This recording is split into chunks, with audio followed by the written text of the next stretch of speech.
दहेज दहेज एक वर्ड है छोटा सा, तीन वर्ण का, लेकिन इसमें बहुत गहराई छिपी होती है।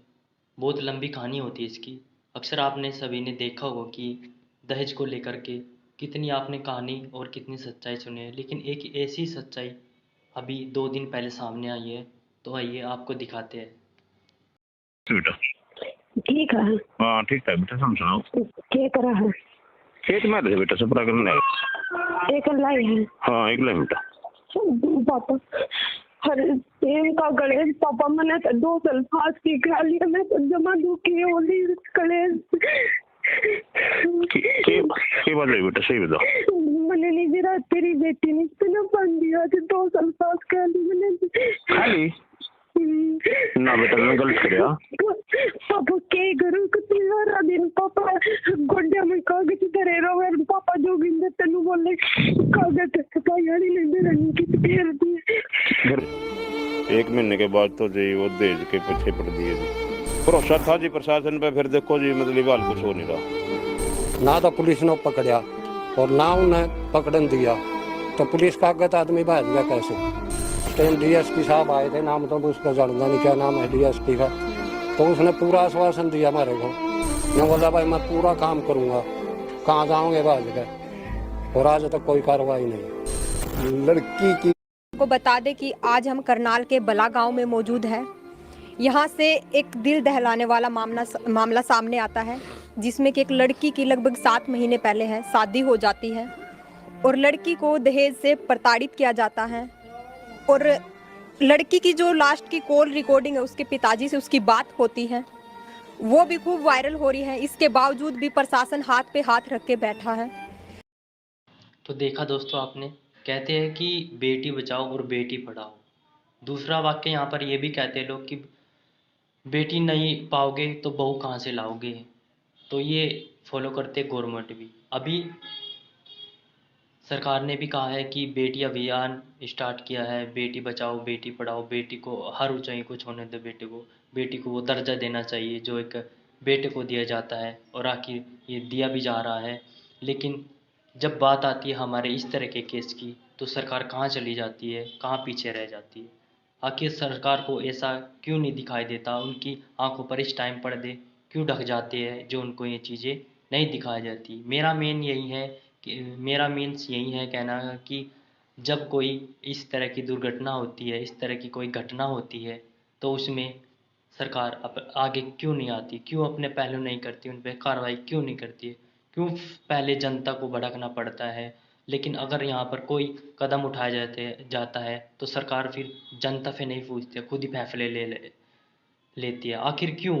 कुछ फैसले हमारे भी होते हैं, कुछ फैसले उनके भी होते हैं, ये मैं भी मानता हूँ कि कुछ गुप्त फैसले होते हैं, लेकिन ये गुप्त फैसले नहीं होते हैं।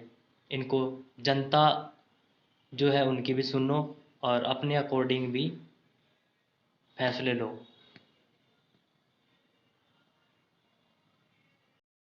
तो देखा दोस्तों आपने, कहते हैं कि बेटी बचाओ और बेटी पढ़ाओ।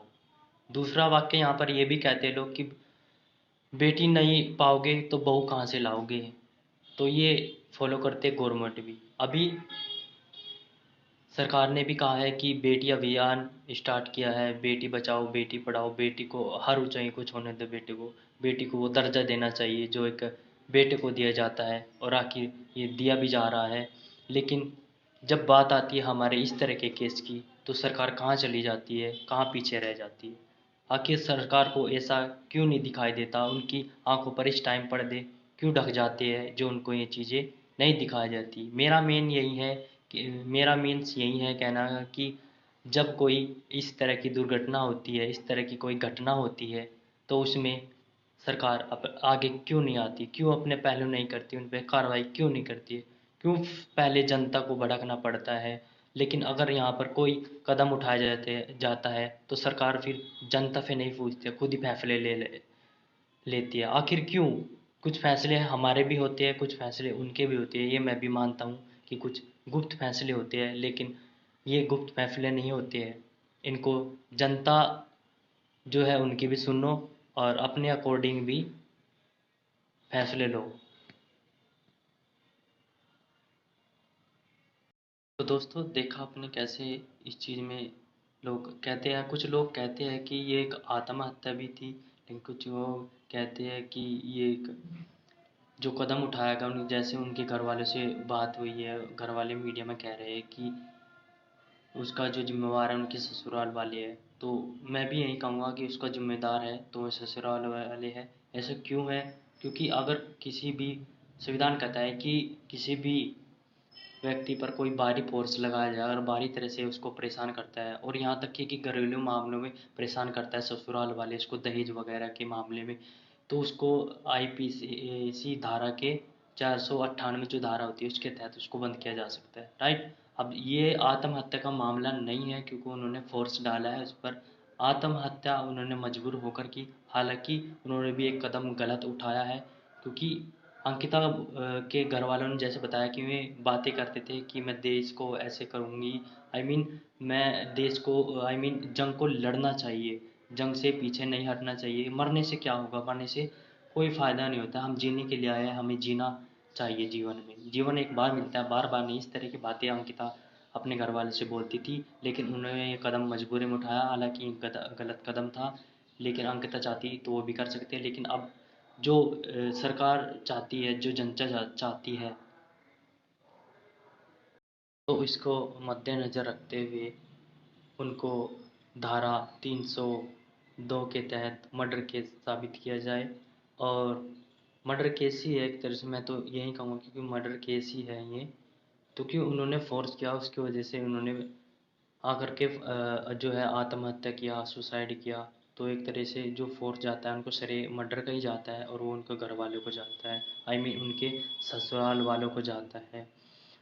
दूसरी बात यहाँ पर, अगर कोई व्यक्ति किसी को परेशान करता है तो उस पर उचित कार्रवाई करनी जानी चाहिए। खासकर मैं भी सपोर्ट करता हूँ, मैं भी सपोर्ट करूँगा कि उसके जो अंकिता बहन थी उनको न्याय मिलना ही चाहिए। क्योंकि बेटी पैदा कर देते हैं लोग, बहुत सोच समझ कर करते हैं, बहुत उनको डर लगा रहता है कि कहीं बेटी ना हो जाए। क्योंकि समाज में बेटी से इतनी घटनाएं जुड़ी है, इतनी बुरी बुरी घटनाएं जुड़ चुकी है, वो आपने देख चुके हैं, आप लोग देख चुके हैं। क्योंकि इसलिए लोग बेटी पैदा करना बंद कर रहे हैं। उसको डर लगा रहता है कि हमें कोई बेटी ना हो जाए।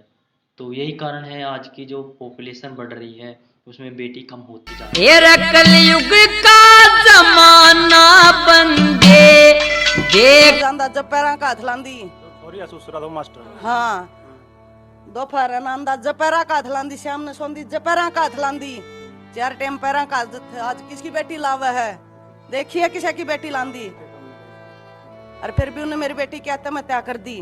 फिर कैसे बेटियां न बचावांगे और कैसे पढ़ावांगे? फिर हम तो बेटियां अंदरे खत्म करने में फायदा है।